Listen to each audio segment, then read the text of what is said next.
Hey guys, this is Inbush 1969. I'm redoing my video on my 1965 Da Nang landing impression. I posted it yesterday. I don't like how it turned out, so I'm going to re-upload it tonight. Probably be up by Saturday. So, this impression is not complete. I'm missing a few key components, mainly the first part of M55, which you don't really need. I ended up selling mine today, or shipped it today. I ended up selling it like a week ago to a friend of mine. So Dave, if you're watching this, what's up? Hope it gets there safe. So yeah, let's get started. I'm sorry, we're still going. So this is more of a more expensive impression, and it's not done too commonly. One of my friends, John Padula, has one of these, and it's perfect. I wouldn't change a thing on it. I mean, it is probably one of the best impressions I've ever seen. There's another one by Vanguard Airsoft. It's alright. It needs some work. Well, as does mine. So let's get started. So first up, we have the rifle of the time. This is the M14. The 7.62 has a 20-round box mag.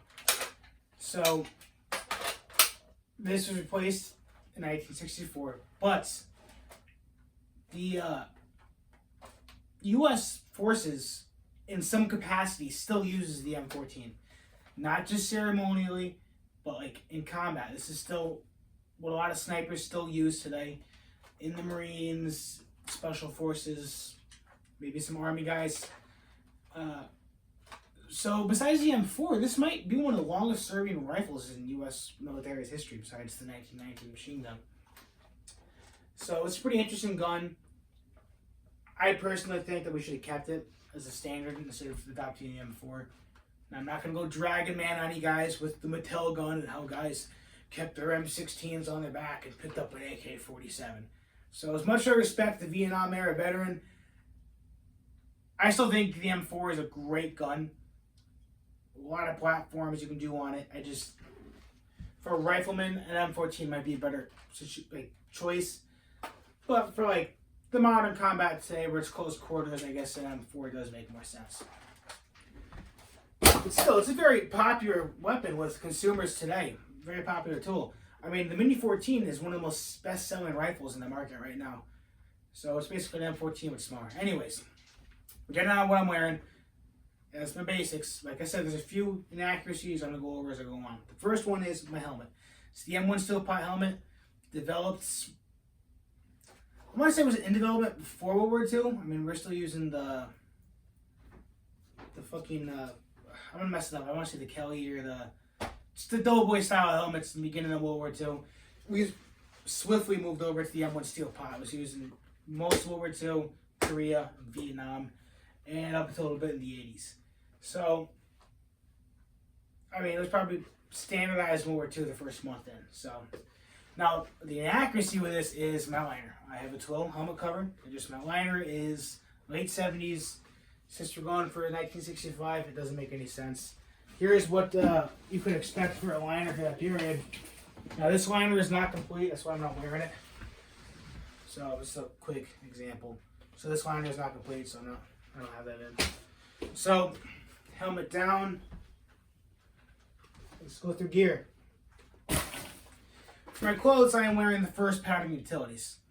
So, after I watched the last video, a lot of people were asking me if I had reproduction utilities. I forget that in other countries, they're like really hard to get to the point where you guys buy reproductions. See, here in the States, you can get a first pattern utility top for like $30, pants for $30, probably the cheapest uniform you can get. Don't get me wrong, we're still paying the same price as you guys do for jungle fatigues, but utilities, I mean, I can go to the fucking Goodwill and find them. So, I have bad news. What's that? My phone's at tempo shot. Let's keep going, I can do this. Okay, but also I left my drink in here. Don't touch it, it's being held up by I know, but it is literally being held up by condoms. The phone is on a tripod for a camera, and it's held up with a rubber band and condoms. I think I'll take a picture. Oh wow, you look cute right now. Just go over a little bit. She looks very cute. I'll find that out later. Okay, sorry. Shut up, woman. So utilities, those are down. So you're seeing first pattern, or I think it's called the P65. I don't know. Cole has a pair of the more correct ones, but you still would have seen first pattern. For boots, I have the M51 combat boots. So Cole, I do expect a comment be going, she. I think I did that wrong. I'm sorry. I think that might be a big Chungus moment. So the M51 boots were made in Korea for the United States Marine Corps, and they were still used in Vietnam, and they were phased out when the Marines were given second pattern jungle boots. So as soon as more military drops those second pattern jungle boots, I'm going to be on those fucking shits. So we have the M51 combat boots. Those are more correct, and that's what you should have for a 1965 impression. It's probably one of the more harder parts to find. I looked out. I was in eBay. It said size large because the tag was taken out. I'm like, you know what? Those might fit me, and they fit me. They're like a 10.5, 11. They fit me pretty well. Got them for $80. That was a steal and a half. We have Cole, who fucking bought his new old stock for $300, and he wears them to work every day. So that pisses me off that like you buy $300 boots and wear them. Anyways, that's the uniform: helmet, utilities, white undershirt, and M51 combat boots. Moving on to the gear. It's a real expensive setup, and probably this gear makes so little fucking sense. Okay? I hate the M61 field gear. I mean, it looks nice, but I just hate it, especially compared to the M56 system.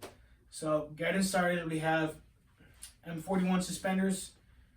These are OD. I mean, I should be having some khaki ones, but you still would have seen some OD ones in Korea. Therefore, some Marines could have been issued them in 1965. So, we're kind of on edge. I think this is okay. John hates the fact that I have, olive drab. Now, the belt is the M61 combat belt. So it does have the snaps. That's how you tell it's M61. Snaps going all the way around. So, I mean, if you are going early war, I guess you might get away with M36 pistol belt. I mean, I wouldn't do that. But you could get away from that, I guess. Moving on, we have 4 M61 ammo pouches. Each one will hold 120 round magazine for the M14. So I have a combination of first and second pattern here. So if you guys don't know the difference between first and second pattern of the M61, it's the size. So I do have a video on all my different ammo pouches for the Vietnam War. So if you guys are more curious, be sure to check it out on my YouTube. It's on one of my playlists. It's like a field gear basics. If you haven't seen my playlist, check those out too. So we have 4 of those. Another piece of kit I am missing that I would say like I kind of need is a bandolier. You probably would have seen some khaki bandoliers at the time. So I need an M14 bandolier that I do not have. So moving on to my back, I have a transgender M41 pack. It is transitional, as I said before. It has khaki and OD, so we would have seen some World War II surplus parts being thrown together. So this might have been around the Korean War area. If you're picking up on it, most of this stuff is Korean War surplus. So with it, I have the M41 shovel cover, the 43 shovel. Now, I don't have the 51 because that probably wouldn't have been issued in Marines at the time. I'm more correct with this. And then I have a 1960 poncho wrapped up right here. So this impression is not really complete. You guys know I have the stuff. I should probably have a half shelter on there and a couple other pieces, but I really didn't feel like it. So moving on to the rest of my field gear. I do have a Vietnam era correct KBAR. Now you might be asking me, what do you mean Vietnam era correct? They still make KBARs. Yes, they do. KBARs today are black. There were no black KBARs in Vietnam. Here's black and here's the Vietnam. The camera might be able to pick it up. This is a dark reddish brown. So I am very happy to actually have a Vietnam era KBAR. This one is, I believe, 72. Yeah, this one's post 72. It just says US Cumulus. I should say KBAR on it. It still is a KBAR. Look up Cucco on YouTube. They have like an hour-long documentary on KBAR. It really helps go into detail. They're not just KBAR, big KBARs. But it is still a Vietnam War KBAR. It's still an actual KBAR. You might be a bit more correct with the World War II cover and World War II KBAR, but I'm not going to buy one of those just for the video's sake, and this still works perfectly fine. So, moving on. We have probably the least well-developed piece of field gear. This is probably my least favorite gear I have in my collection. I actually didn't want to get it. I bought it last month because I'm like, I gotta make this video. I gotta get it over with. I don't make any fucking impression videos. I just do random bullshit. I gotta make an actual Vietnam video. So I said, screw it. I ordered the 3-cell grenade carrier. I hate this thing. Oh, listen, let me get a grenade. Hold on. Oops. Shit. Yeah. It sucks. It has these stupid leg ties. You tie onto your leg. You put 3 of your grenades in there. It doesn't work. Okay. What was that? Oh, this. Some person of a different ethnic race walked in here and stole something. What's that? No, I'm good on the. Oh, you dropped cream cheese on the ground. We'll get that later.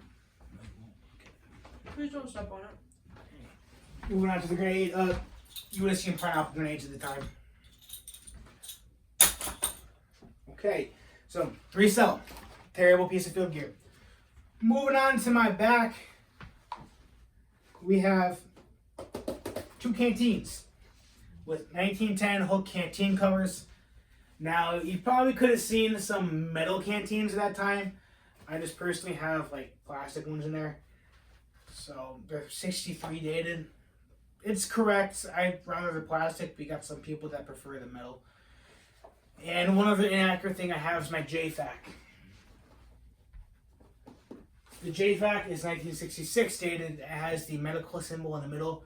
I should have one without the medical symbol because I should have the World War II Korean type that just say US in the back.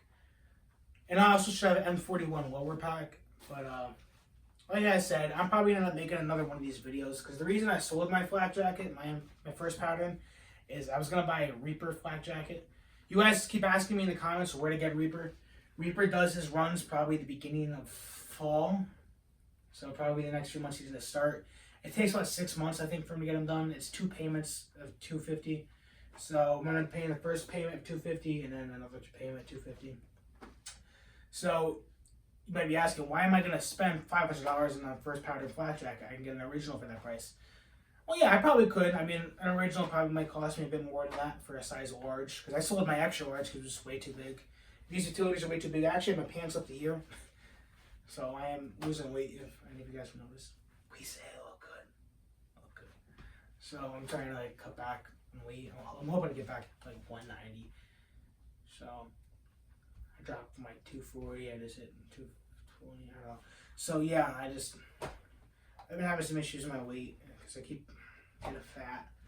I just want to enlist. So I've been working really hard the last few months. But next up, all my friends are going. I just want to be with them. They like lost faith in me, but I got this. No, get the fat cat. No. Don't knock over my tripod, please. Eva. The cat wants to see. No, you look hideous. Get out of the video. Which one is this fat fuck? Hi! Take the cat before John sees it and starts salivating on camera.